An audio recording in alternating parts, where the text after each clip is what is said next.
اپنے بہترین وقت کو نماز میں وقف کرو،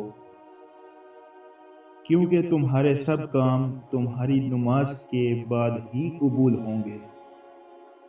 قبروں میں ایسے لاتعداد لوگ دفن ہیں جنہوں نے کل سے نماز شروع کرنی تھی۔ تھوڑی سی تھکاوٹ کی وجہ سے نماز نہ چھوڑو، ان سے کچھ سیکھو جنہوں نے جسم پر خنجر ہوتے ہوئے بھی آخری سجدہ نہیں چھوڑا۔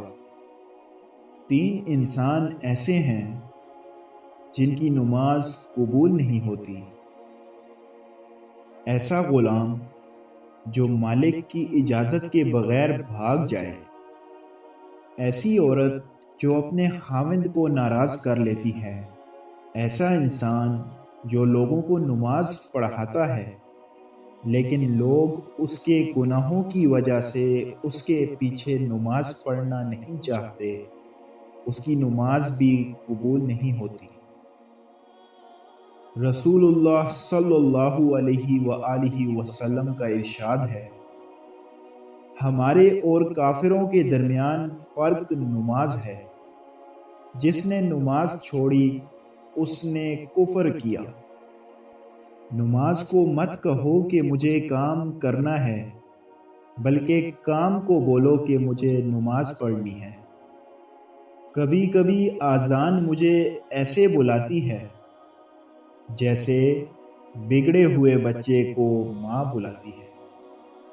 نماز کی پابندی کے 5 انعامات ہیں: تنگ دستی ختم، عذاب قبر سے نجات، دائیں ہاتھ میں اعمال نامہ ملے گا، پل صراط سے تیزی سے گزر جائے گا، جنت میں بلا حساب داخل ہوگا۔ تہجد کے وقت اگر آنکھ کھلے تو سمجھ لو کہ بلاوا آسمان سے آیا ہے۔